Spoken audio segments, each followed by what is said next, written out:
সময় দিয়েছেন আপনারা, এই দুটো যদি মেনে না হয় তাহলে কি আন্দোলন চলবে যতদিন পর্যন্ত দাবি না মানবে আমরা মাঠ থেকে যাব না।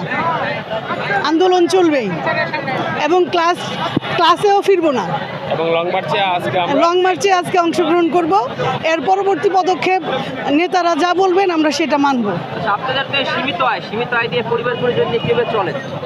খুবই খারাপ অবস্থা। 1000 টাকা বাসা ভাড়া বাংলাদেশে কোথাও আছে? 1000 টাকার বাসা ভাড়া হয়? মানবতার জীবনযাপনই করি আমরা। আপনারা যদি স্কুলে না পড়েন শিক্ষার্থীদের কি হবে?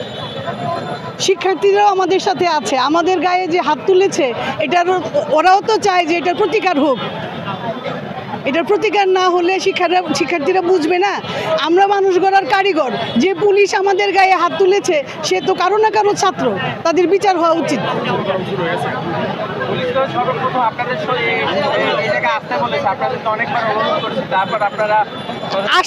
আর একটু সময় দিত, না আসলে তারপরে করতো।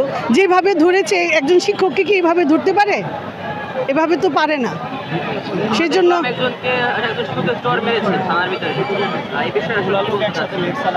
নেতারা যা বলবেন, মানে যেভাবে পরবর্তী পদক্ষেপ হবে আমরা সেভাবেই মানব। অনেকে বলতেছে মানে কি আপনাদের শিক্ষকদের ভিতরে আওয়ামী লীগের কিছু লোকজন ঢুকে আপনাদের সাথে আন্দোলন।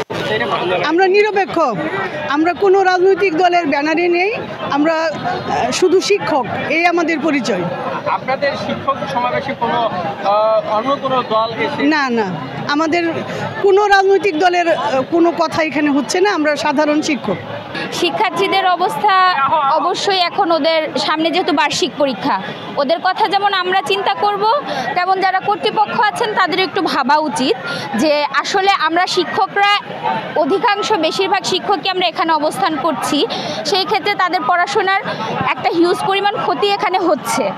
সামনে যেহেতু বার্ষিক পরীক্ষা আপনারা অবশ্যই জানেন। এখন আমরা যেই ক্রাইসিসের মধ্যে আছি, আমাদের ক্রাইসিসটাও তো তাদের বোঝা উচিত। আপনি চিন্তা করেন, আমাদের যদি 12,500 টাকা স্কেলে 2,500 টাকা বাসা ভাড়া, আজকে একটা ব্যাচেলর সিটও 2,500 টাকায় পাওয়া যায় না ভাইয়া। সেই ক্ষেত্রে একজন শিক্ষক সে ফ্যামিলি নিয়ে থাকবে, একটা ফ্যামিলি বাসা জীবনে 2,500 টাকা বাসা ভাড়া আপনাকে দিবে না। আর সেটা যদি শহরে হয় সেখানে তো আরও সমস্যা। এখন আমরা আমাদের বেসিক নিড যেই জিনিসগুলো, আমাদের মৌলিক চাহিদা, সেটাই পূরণ হচ্ছে না। একটা মানুষের মৌলিক চাহিদা পূরণ না হলে সে তার দায়িত্বগুলো কিভাবে পালন করবে? শিক্ষার্থীদের তো অবশ্যই ক্ষতি হচ্ছে।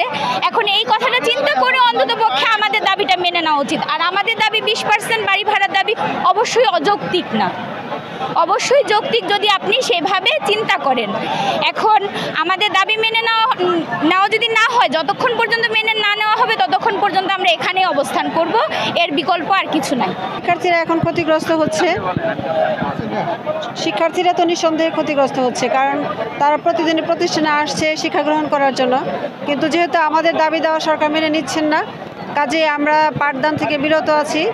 আর আমাদের শিক্ষার্থীরা কিন্তু আমাদের সাথে একাত্মতা প্রকাশ করেছে এবং তারা আমাদের এই যৌক্তিক দাবির সাথে আছে। তারা চায় যে আমরা আমাদের দাবিটা পাই।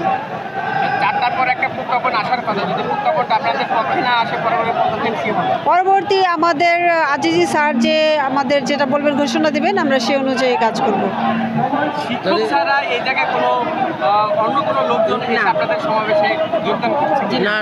না, অবশ্যই না। আপনি দেখেন চারিদিকে সবাই শিক্ষক এবং কিছু ছাত্র আছে, অবশ্যই স্টুডেন্ট আছে আমাদের সাথে।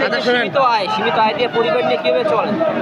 মানবতার জীবনযাপন করছি। বাড়ি ভাড়া তো জানেনই, বর্তমান পরিস্থিতি, বাজার পরিস্থিতি, বাড়ি ভাড়া দিয়ে খাওয়া দাওয়া চলা কতটুকু কষ্টকর একজন টিচারের পক্ষে, সেটা আপনারা অবশ্যই জানেন।